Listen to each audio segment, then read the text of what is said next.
¿Alguna vez te has preguntado qué tan rápido piensa tu computadora? Bueno, no piensa exactamente, pero sí procesa datos, y en el corazón de todo esto está el reloj interno del procesador. Hoy te explicaremos qué es, cómo funciona y por qué es tan importante.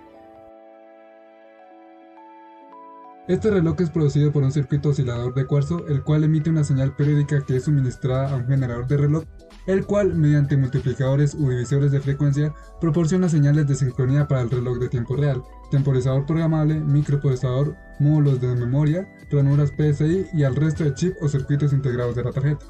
Para entenderlo mejor, podemos compararlo con un reloj de redstone en Minecraft. Un reloj de redstone genera pulsos eléctricos repetitivos que activan mecanismos a intervalos regulares como dispensadores o pistones. Al igual que el reloj de un procesador, estos pulsos determinan cuándo se ejecutan las acciones en el juego. En un procesador real, cada pulso del reloj marca la ejecución de instrucciones, asegurando que todos los componentes trabajen sincronizados. La velocidad de un reloj se mide en hercios, la cual es una medida de frecuencia. Un procesador con un reloj de 3 GHz, por ejemplo, ejecuta 3.000 millones de ciclos de reloj cada segundo. Pero no hay que confundir esto con la cantidad de operaciones por segundo, ya que algunas instrucciones pueden tardar varios ciclos en completarse. La señal de un reloj es un pulso cuadrado con un ciclo de trabajo del 50%, es decir, la mitad del tiempo permanece en alto. El desempeño de un CPU también depende de 3 factores. El primero es el conteo de instrucciones, que es cuántas instrucciones manda el CPU a ejecutar. El siguiente es el ciclo de reloj, que sería lo que demora la señal. Y por último estarían los ciclos de reloj por instrucción, también conocido como CPI, que es cuántos ciclos en promedio se tarda el procesador en ejecutar una instrucción. Si el CPI es de 1, significa que ejecuta solo una instrucción por ciclo. Si es mayor, significa que ejecuta una instrucción en varios ciclos, y si es menor, significa que en un ciclo puede ejecutar varias instrucciones. El reloj también aplica varias técnicas como el overclocking, que consiste en aumentar la velocidad del reloj para obtener un mejor desempeño. Sin embargo, esto genera más calor y puede reducir la vida útil del procesador si no se maneja adecuadamente. Además, también hay otra técnica llamada escalado dinámico de voltaje-frecuencia, en la cual el procesador regula la velocidad del mismo con multiplicadores para ahorrar energía o realizar cargas de mayor trabajo. Finalmente, es importante entender que la frecuencia del reloj no lo es todo. Aunque un procesador tenga un alto número de gigahercios, no siempre significa mayor rendimiento si su arquitectura no está optimizada. Ahora, hablando de por qué es importante, el reloj interno sincroniza todas las operaciones dentro del procesador. Sin él, los cálculos, transferencias de datos y otros procesos simplemente no funcionarían correctamente. Piénsalo como un grupo de personas pasando por una fila de cajas. Si no hay un ritmo constante, el proceso simplemente se vuelve caótico. Además, una buena administración del reloj permite a los procesadores manejar mejor su consumo energético. Por ejemplo, en los dispositivos móviles, la velocidad del reloj se ajusta dinámicamente para equilibrar rendimiento y duración de la batería.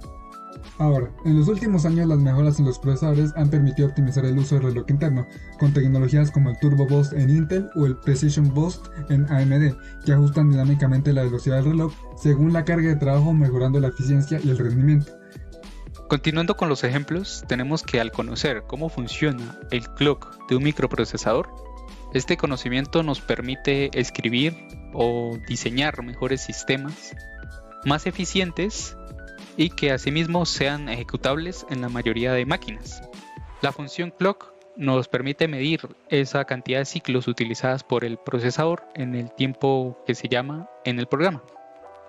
Finalmente, realizamos una resta entre el final y el inicio y lo dividimos entre una macro que tiene la librería time, que es clocks per sec, que nos indica la cantidad de ciclos por segundo de la CPU de nuestro sistema. Finalmente, imprimimos esta macro simplemente para observarla y el tiempo de ejecución del programa. Ok, pues vamos a compilarlo. Y ok, aquí tenemos ticks por segundo, que es la macro, que sería 1.000.000. Esto varía dependiendo de la CPU. En este caso, como es una máquina, pues no tiene tanto. Y el tiempo de ejecución, que serían 0,036 segundos.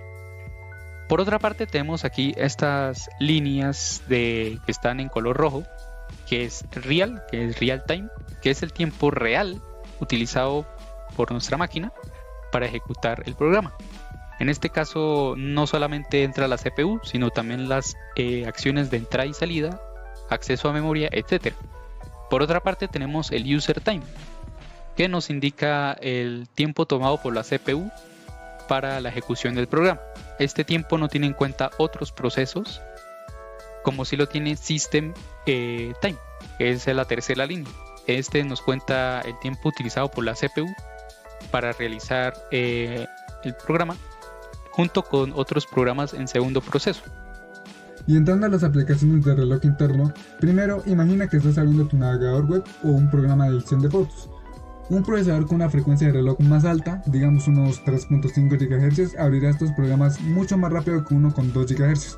Esto se debe a que puede ejecutar más instrucciones por segundo, lo que se traduce en una experiencia más ágil. En segundo, si eres gamer, el reloj interno del procesador es clave. En juegos con gráficos intensivos como los de mundo abierto, un procesador con una frecuencia de reloj alta asegura que los movimientos y efectos se rendericen sin retraso. Esto significa menos lag y una experiencia más inmersiva.